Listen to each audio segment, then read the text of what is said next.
రాబోయే ఎన్నికల్లో తామే రంగంలోకి దిగుతున్నామని అక్కడి టీడీపీ వైసీపీ నేతలు వారసులు తెగ దూకుడుగా ఉన్నారట. గల్లీ గల్లీని చుట్టేస్తున్నారట. నువ్వా నేనా అన్నట్టుగా పార్టీ కార్యక్రమాలను సక్సెస్ చేస్తున్నారట. మండలంలో ఏ సమస్య ఉన్నా వెంటనే తమ కార్యాలయానికి ఓ ఫిర్యాదు ఇవ్వండి, వెంటనే పరిష్కరిస్తామంటూ ఈ వారసులే హామీ ఇస్తున్నారట. వాటికి పరిష్కారం చూపేలా చొరవ కూడా చూపుతున్నారట. మొత్తానికి ఇరు పార్టీల వారసుల రాకతో ఆ నియోజకవర్గంలో సీన్ మారిందట. ఇంతకు ఏమా నియోజకవర్గం, ఎవరా వారసులు? Now watch.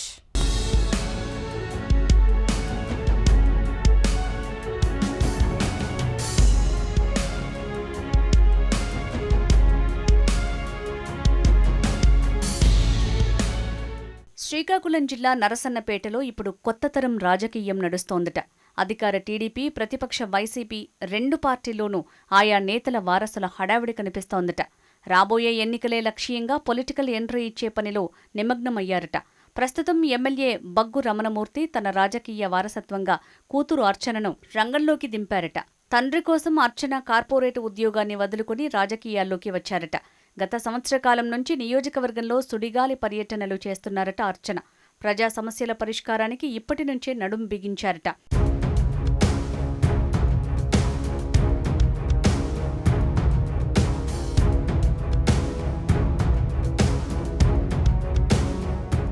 ఇక వైసీపీ పార్టీ తరపున ధర్మాన కృష్ణదాస్ తనయుడు డాక్టర్ కృష్ణ చైతన్య 4 నియోజకవర్గాల్లో పర్యటిస్తూ రాబోయే 2029 సాధారణ ఎన్నికల్లో తానే బరిలో ఉంటున్నానని సంకేతాలు ఇస్తున్నారట. రాబోయే ఎన్నికల్లో యువతకే పెద్దపీట అంటూ అన్ని పార్టీలు చెప్తుండటం, అలాగే నియోజకవర్గాల విభజన ఉండటంతో అధిష్టానం ఆశీస్సులతో ఇరు పార్టీ నేతల వారసులు దూకుడుగా వ్యవహరిస్తున్నారనే టాక్ ఉంది.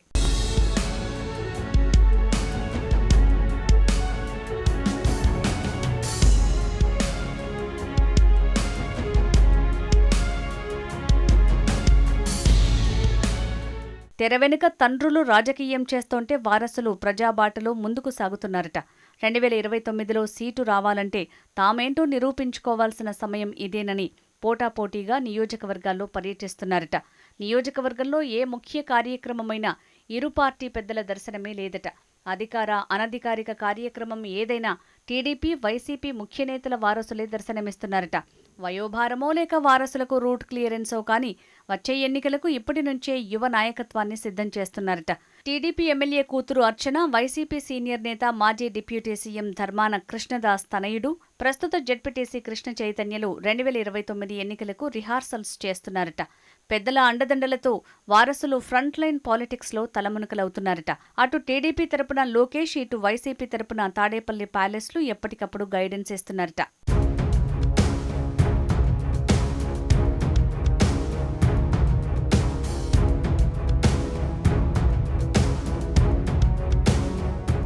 నర్సన్నపేట నియోజకవర్గంలో రెండు పార్టీల వారసుల ఎంట్రీకి లైన్ క్లియర్ అయిందంటూ ఆయా పార్టీల క్యాడర్ బహిరంగంగానే చెప్తున్నారట. ఎమ్మెల్యే బగ్గు రమణమూర్తి, మాజీ డిప్యూటీ సీఎం ధర్మాన కృష్ణదాసులది ఒకే ఊరు మబుగాం. కృష్ణదాసు ఇంటికి 6వ ఇల్లే బగ్గు రమణమూర్తిది. ఇద్దరిది ఒకే వెలమ సామాజిక వర్గం. బగ్గు రమణమూర్తికి వయోభారం వల్ల ఈ నియోజకవర్గంలో కింజరాపు రామ్మోహన్ నాయుడు లేదా ఆయన మేనల్లుడు మెండ దాసునాయుడు 2029లో పోటీ చేస్తారనే వదంతులుండేవి. వాటికి చెక్ పెట్టేలా టీడీపీ తరపున బగ్గు అర్చన రంగంలోకి దిగారట. నియోజకవర్గంలో ఏ సమస్య తీరాలన్నా రమణబాబు కన్నా అర్చనే బెటర్ అన్న మార్కులు సైతం కొట్టేస్తోందట. ప్రజా సమస్యల పరిష్కారానికి ఎప్పటికప్పుడు అధికారులను సంప్రదిస్తూ చొరవ తీసుకుంటున్నారట. వారానికో మండలం చొప్పున సమస్యలు వింటూ వాటిని పరిష్కరించేలా తానే స్వయంగా రంగంలోకి దిగుతున్నారట అర్చన. సోషల్ మీడియాలోనూ యాక్టివ్గా ఉంటూ ప్రచారం చేసుకుంటున్నారు.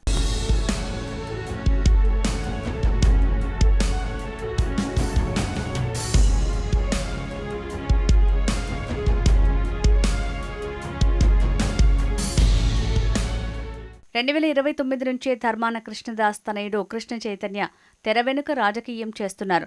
పోలాకి జెడ్పీటీసీగా ఎన్నికైన నాటి నుంచి మొత్తం నియోజకవర్గమంతా ఈయన కనుసన్నల్లోనే నడుస్తోందట. 2024 అసెంబ్లీ ఎన్నికల్లో కృష్ణ చైతన్య అరంగేట్రం చేయాల్సి ఉండేది. వారసులు ఇప్పుడు వద్దు అని జగన్ అనటంతో సీటు దక్కలేదు.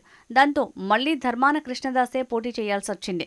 రాబోయే 2029 ఎన్నికలకు గాను జలుమూరు, పొలాకి, నర్సన్నపేట, సారవకోట మండలాల్లో బాబాయ్ ధర్మాన ప్రసాదరావు అనే నీడ నుంచి బయటపడేలా తనకంటూ స్వంత వైసీపీ క్యాడర్ని తయారు చేసుకున్నారట. జగన్, రాజశేఖర్ రెడ్డిలను అభిమానించే నాయకులను కలుపుకుపోతున్నారట.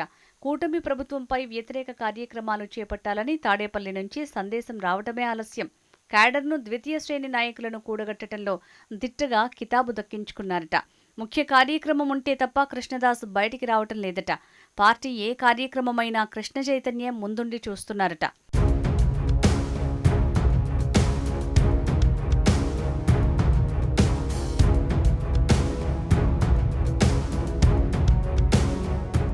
వారసులకు టికెట్ ఇస్తారో ఇవ్వరో తెలియదు కానీ తామే కాబోయే ప్రజాప్రతినిధులమంటూ ప్రజలతో మమేకమయ్యే పనిలో బిజీగా ఉంటున్నారట.